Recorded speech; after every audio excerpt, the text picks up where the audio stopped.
Okay, gentlemen, so I see you just dropped me a few messages, so we're good to go. So that's perfect. And let me quickly introduce myself to get this webinar started. So my name is Vladislav and I'm Solutions Engineer here at Starwind. And as well, I have with me my colleague Artem Gaevoy. He is the Senior Support Engineer as well here at Starwind. Greeting, colleagues. And now back to today's topic. Is the second webinar of the series of the webinars about the migration. As it was previously announced, today we're going to discuss the HyperV cluster migration, look over all the options of the cluster migration, as well as other options of migration to HyperV environment or in HyperV environment. Also find out what we need to know and prepare before starting the actual migration. As well, please note that this webinar is being recorded and the recorded video will be uploaded to our website and to our YouTube channel. I would also be very thankful for any of your rating votes and at the end of the broadcast. So, right, guys, it seems we're good to go to move on. So for starters, I would like to address your attention to a quick overview of today's topics, where we'll highlight all the things about the migration in or to Hyper-V environment. So as you can see on screen today, we'll determine what is the cluster migration, types of migration in or to Hyper-V environment, what we need to know and prepare before starting the actual migration, technical session where we'll show how the migration looks like in live, and at the end of the webinar, we'll answer all of your questions. So let's start with a quick reminder what we discussed on the first webinar. So on the first webinar, we talked about the preparation step. We determined all the cases of migration, talked about that we need to determine the type of the data that needs to be migrated, type of migration, and all the things that we need to have before the migration begins, like migration tool, backup software in some cases, converters, well, in some cases, and etc. But as well, let's remind what is the migration, and in our case, it's the data migration. So it's the process of transferring information from one system to a new system. This can include transferring data between different file formats and different storage types. The term data migration is quite broad and covers a whole gamut of types of data, activities, and systems. So examples could be migrating a file system or storage repository from on-premises to a company data center, migrating to the cloud, server upgrades, server consolidations, implementing network-attached storage, or a storage area network. So taking all of this information into account, the cluster migration is the process of transferring the entire cluster with all of the data roles, virtual machines from one set of servers to another with or without saving the original state of the data. So great. With this, we're done. So now, Artem, could you please tell us more about the types of migration that can be performed in the Hyper-V? Yeah, sure, colleagues. So, so let's talk about the types of the migration that we can use in the Hyper-V world. We will talk about the common types. First, let's start with the standalone server migration. Here we have a different scenarios of this type of migration. Sorry, man. Let's just quickly move to the previous one. Previous slide, yeah. The most common are the same Windows Server and Hyper-V version migration. Could be performed very easy. Everything is done by the HyperV Manager. First option is export import functionality of the Hyper-V.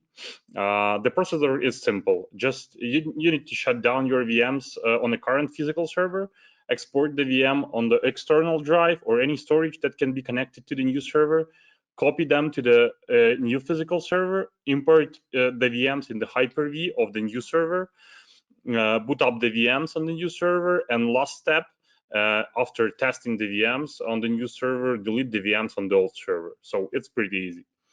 Another way of doing the migration is move functionality. It could be performed by running the VM on the running VM. So it could be performed live. It's very easy to perform as well. Microsoft did a great job with creating a good wizard that describe all the steps of the moving process. Another scenario that could be a different Windows Server HyperV version. So in this case, this method won't work. Moving on to another type of migration is a cross-hypervisor migration. It is not actually related to our topic, but in some cases it is. About this one, we will talk to in the basics, mostly in the migration from Hyper-V to VMware or backward. In this case, we need the converter to perform the migration. Here at StarWind, we use, of course, our own StarWind V2V converter to do all of the types of conversion, convert the disk versions, as well as P2V migration, etc. So in the cross-hypervisor migration, you first convert the disk of the virtual machine into the right format, and then use it as a base of the VM in the Hyper-V environment, or the VMware environment, of course. Obviously, there is a lot of other aspects that you need to consider while performing the preparation, such as migration, like what kind of VM you are migrating, what kind of data, what type of data, and etc. And finally, we get to the main part and exact topic of our today's webinar. Now we'll talk about the Hyper-V cluster migration. As in the case of migration between standalone Hyper-V server, here we have a different scenarios of cluster migration between two Hyper-V clusters. The same version of the cluster or different version of the clusters, in all cases, you need to be aware that the new cluster will be compatible and support all of the VMs that you are moving from a cluster and all functionality required by these VMs. The easiest way to migrate the VMs between the cluster is remove all VMs and roles from the cluster failover manager, use a move operation functionality of Hyper-V to move all of the VMs to the new server and add them to the new cluster with the use of configure role functionality of the failover cluster manager. This could be done on running VM, of course. It perform live migration, yeah. So additionally, in the HyperV Manager should be configured the live migration in order to support the ingoing and outgoing migrations. But this should be tested on non-production VMs firstly, in order to be sure that everything configured in the proper way and works fine. Okay, Vlad, so I believe we can move on and to the technical part. Okay, great. Thanks, Artyom. So, gentlemen, at this point, we start in the technical part and we'll show a couple of scenarios. So as we described on the presentation part, so it will be the standalone migration between the two standalone servers, as well the cluster migration and the cross-hypervisor migration. So while we're preparing for the technical part, you can drop all of your questions to the question box. So while we're just logging into our demo stand, we can answer all of our questions that you currently have. So thank you.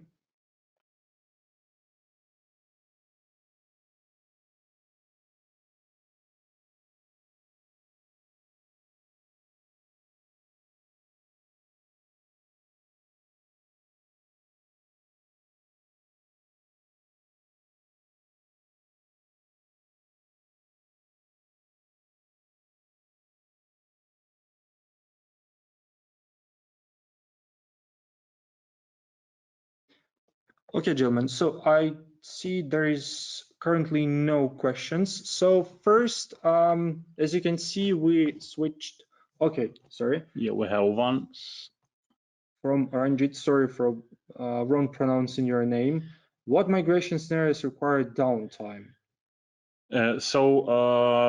The downtime requires the export-import operations, of course. And if we talking about the move operation in the Hyper-V cluster, it's without the downtime. And of course, each VMware to Hyper-V or Hyper-V to VMware. Each hypervisor to hypervisor migration requires a downtime because you need a downtime to convert the disks for the new hypervisor.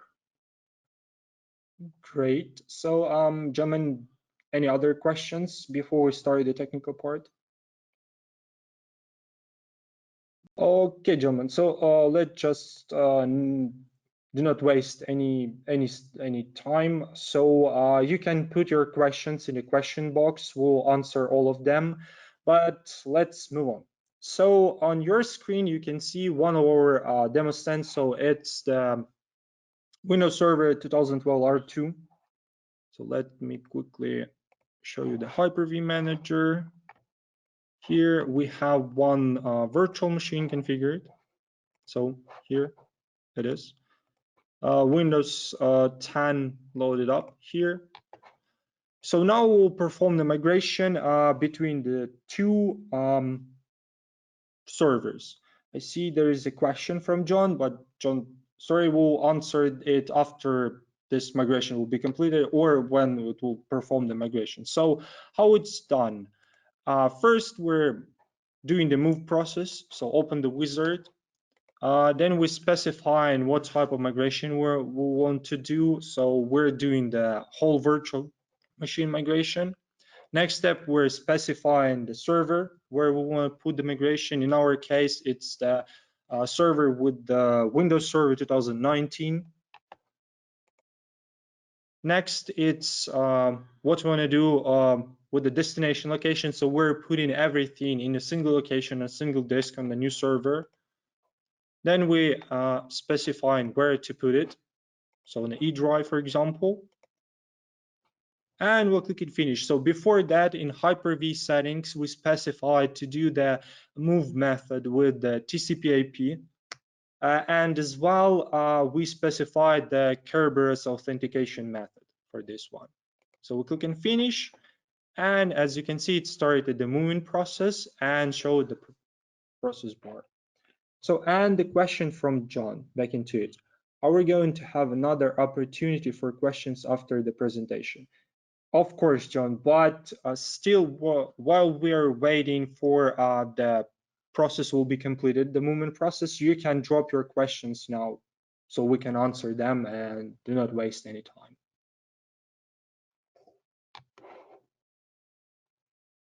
So currently, while we're waiting, you can drop all of your questions and we will be answering them. Yeah, if you're interested in some, if it's not even regarding the Hyper-V migration, yeah, but it's regarding the migration, like the file servers or some domain controllers, anything, you can ask us, and we have experience in this, and we can answer your question.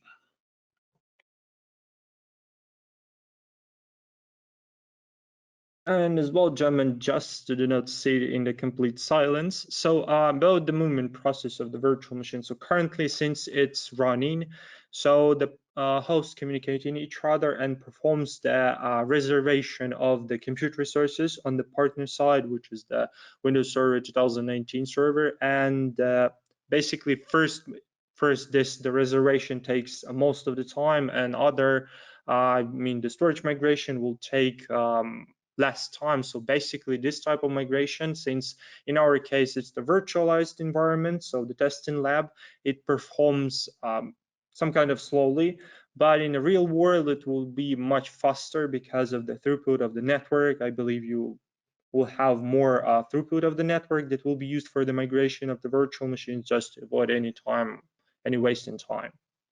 Yeah, the migration is the performance of the migration depends on the throttling of your network. So unfortunately, here we have only 1 gigabit channel, and the migration is going very slow. But in real environments, we have like 10, 25, or even 100 gigs NICs. So it could be performed faster, of course.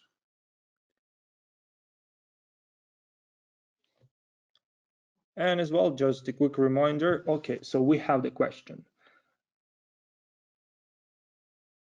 Okay, so from John. So right now you're just using the HyperV native tool, not a StarWinds tool, correct? Yes, John, that's correct. So we're using the Microsoft wizard from the HyperV Manager to doing the process.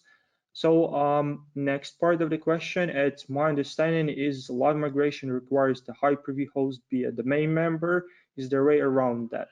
So in our case, in our demo lab, on our webinar lab, this all of the hosts are the part of the domain. Yeah, but as well, there is the option of doing that without putting the domain, but it requires additional configurations in an Active Directory on the nodes, and as well the different authentication methods. Yeah, John, as well, you can perform the live migration only from 2016 because 2016 is not required domain join the node to the domain to create a cluster in it. So you can easily configure the network configuration in that way to using the live migration and do not depend on the domain level. As well, gentlemen, since we're waiting for completing the migration between the our 2012 R2 server and 2019, let me just quickly switch to the destination host, the 2019, and start the conversion. So between the ES6i and the Hyper-V. So we're moving the virtual machine from ES6i 6.7, the standalone server as well, to our Windows Server 2019 with the our V2V converter. So let me just quickly switch to this between the screens.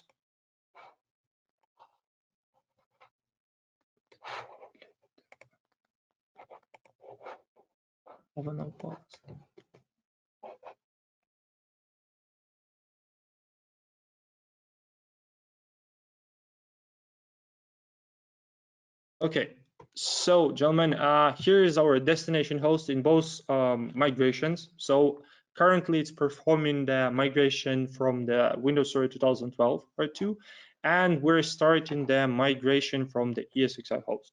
So we're starting our V2V converter. So we're specifying that the migration will be done from the remote VMware ES6i server. So now we're specifying the IP address of the server.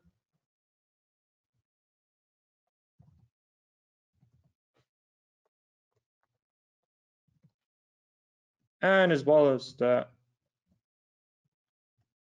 username and password. Okay, this done. So now we're checking the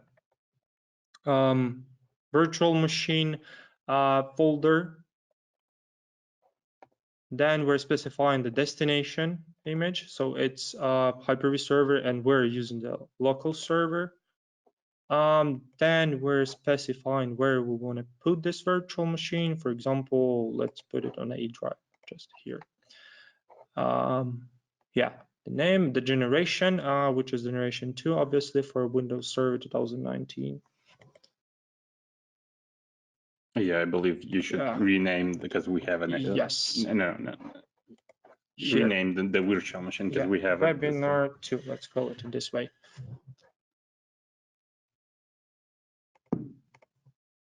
And the drive as well. Let's see. Let's just quickly check here and webinar 2. Because we have the same. It's the it's the VMDK. Yes. Okay, yeah. So let's start. The conversion is started. So I believe we have from Greg first the question. So let me just quickly scroll the questions. Yeah. So question from Greg. If we have a cluster, wouldn't we need to run that migration wizard from the failover cluster manager instead of the Hyper-V manager? Yeah, Greg, definitely we need to do it because when you install in the failover cluster manager, you can perform any operation with the VMs on a Hyper-V level. So you need to use the failover cluster manager tool to move the VM to the destination host, if we are talking about cluster to cluster, of course. Okay, and from John, so thanks. One of my goals is to migrate off a single 2012 host to a 2018 host. So it's good to know I won't have to join.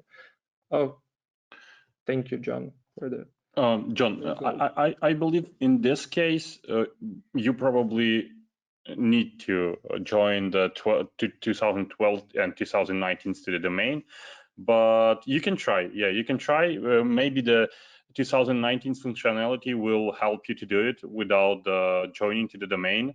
It should. You can create a standalone cluster with a standalone host in it. And try to join 2012 to this cluster in order to move the VMs. Okay, so the conversion it's starting. So currently it's creating the output image file, as you can see.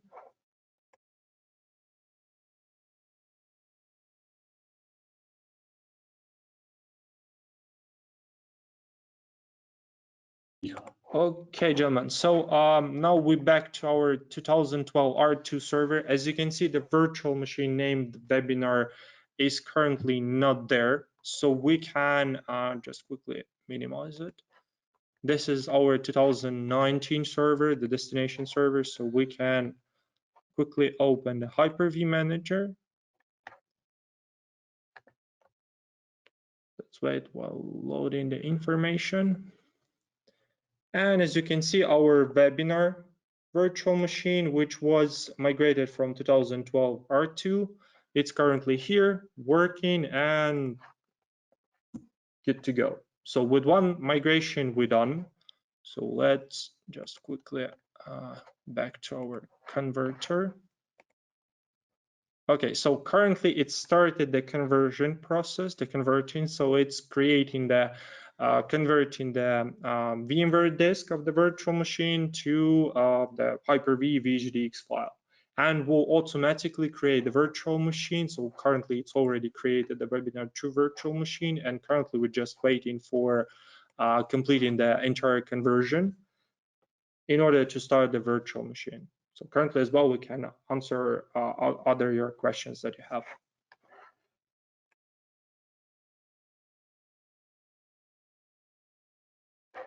All right, so as well, while we're waiting for the completing of the conversion, we can, gentlemen, start the migration from one cluster to another one. So as well, let me just quickly switch to the screens with the cluster, the source cluster. And here it is. Semi-minimize. Semi here. Gentlemen, sorry, I was just muted, so you heard me working with the cluster selection. So okay, back to the screen. Now you can see our 2016 cluster with a virtual machine here.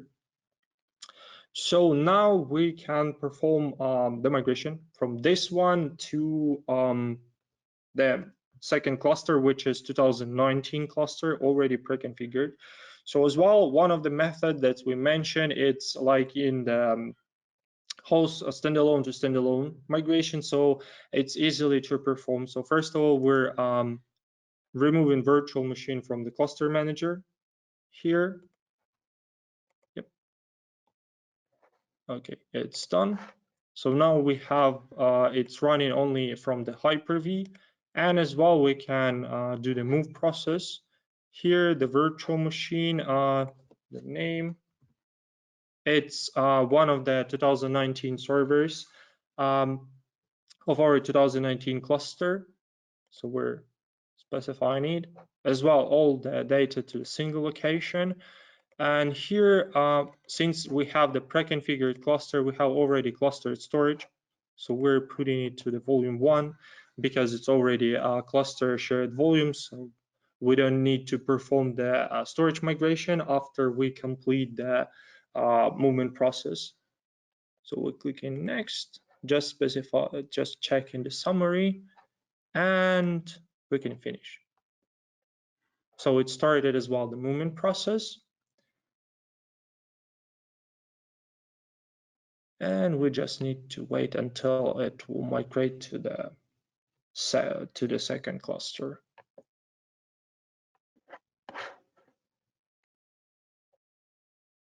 As well, German, just one more reminder, you can easily and you're free to drop to us questions regarding any questions that related to our topic, or as Artem mentioned already, any other question that related to the migration.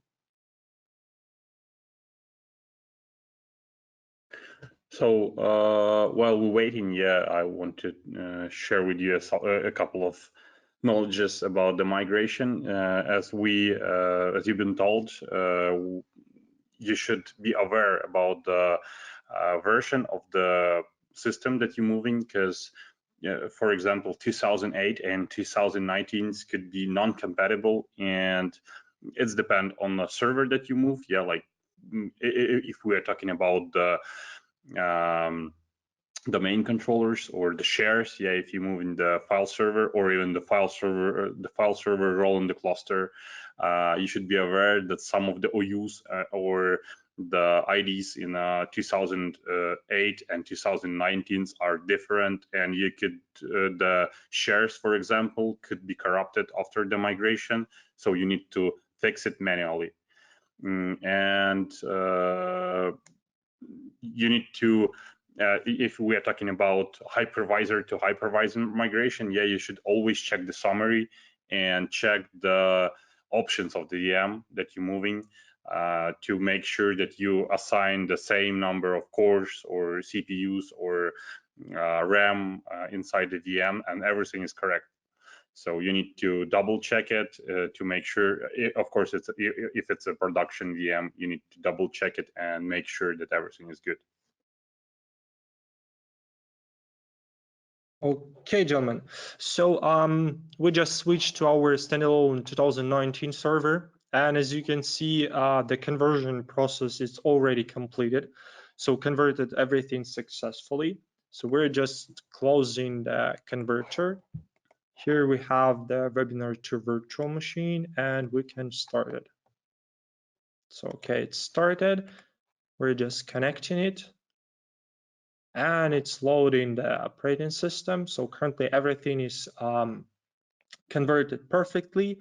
So the virtual machine is running. So we complete the migration from the ESXi 6.7 to the HyperV 2019.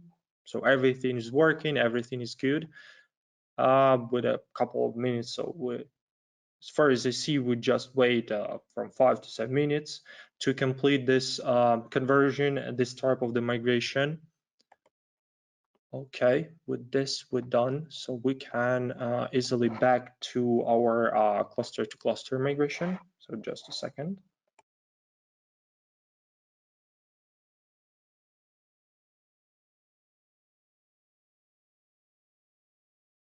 Okay, and as well, while I was showing you that we complete the migration between the ESXi and Hyper-V, we already completed the migration from 2016 cluster to the 2019. As you can see from the Hyper-V Manager on the first node of 2016 cluster, there is no virtual machines running currently. So we can just quickly minimize this one and work with the one of the nodes on 2019 cluster. So just let me quickly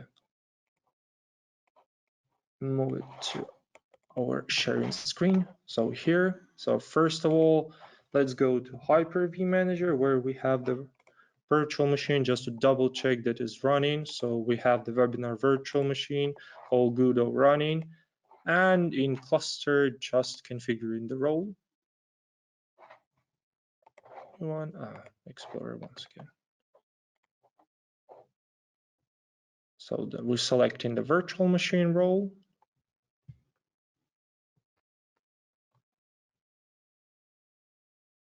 Come on.